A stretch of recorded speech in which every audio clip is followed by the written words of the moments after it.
Hey everybody, this is Derrick Broze with the Conscious Resistance Network.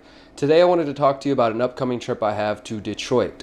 Next week, April 27th to May 3rd, I will be in the Detroit area doing some reporting for Mint Press News. If you've never checked out Mint Press News, please do check them out at mintpressnews.com, and you can see lots of great journalism there. I joined their team this month in April. Now, I'll be headed to Detroit for several reasons, and I'd like your help if you can offer it.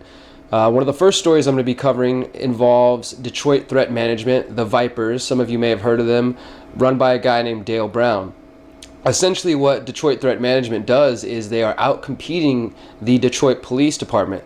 The Detroit Police Department has a horrible track record when it comes to dealing with emergency situations, responding to calls, and Detroit Threat Management has stepped in there and started to offer communities, domestic violence victims, and other individuals an alternative to the standard police institution.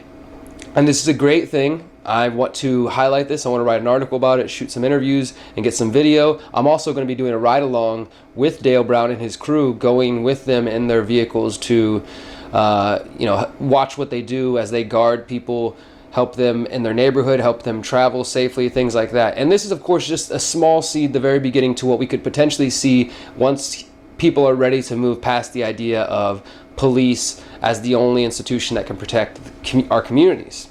The second story I'm going to cover involves the ongoing situation with Detroit's water situation. This is the city of Detroit shutting off water to thousands of people across the city, while corporations who owe millions of dollars are allowed to continue running their water facilities and things like that. And there has been a group of people coming together under the name the Detroit Water Brigade, who have been instrumental in bringing light to this issue and helping make sure members of the community continue to get access to water.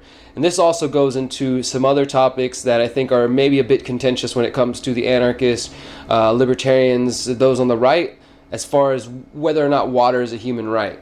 Now, I'll explore that more in a later video, especially after I go visit these people and see firsthand what it's like to have your water shut off and what you have to deal with. I will ask that you think deeper than just assuming removing government or privatizing the water is going to fix things, and I hope that my report can shine some light on that.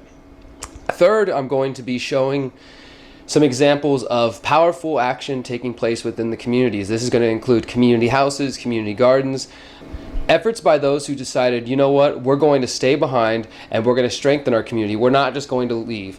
Now, Detroit, of course, used to be known as this the automobile industry, helped Detroit in its rise, but since that has faltered and other nations have increased their output of automobiles and Americans are buying more foreign automobiles on the daily basis, Detroit has fallen. It has faltered in its growth, and many people have moved out of the city. What's left in the city is seen as very dangerous. It's post-apocalyptic, and I'm going to go into the heart of that, and I'm going to come back and show you some examples of people who are there in the community and who are choosing to do the good work and to not just leave.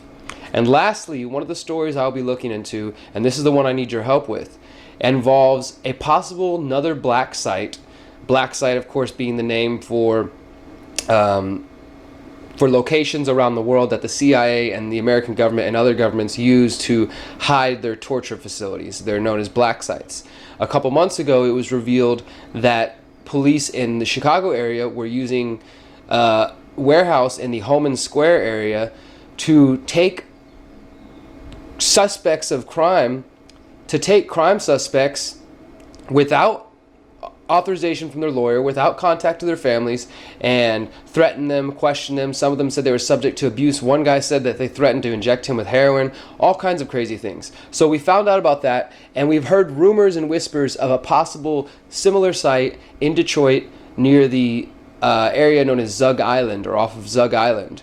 If you have any information on that, if you know somebody who's been affected by that, or possibly you know someone in the area, please do contact me directly at dbroze@thehoustonfreethinkers.com. You can also contact Mint Press News on their contact page, or the Anti-Media, or the Free Thought Project. We're all going to be working together on this as I go out there, and you could be instrumental in helping us break this story and bringing it to national and possibly international coverage. So I hope you will look more into that. Thank you guys for your constant support, not only of this channel, but of the ConsciousResistance.com website, of my work, and thank you to all the other great people who are part of this team. I'll talk to you guys soon. Peace.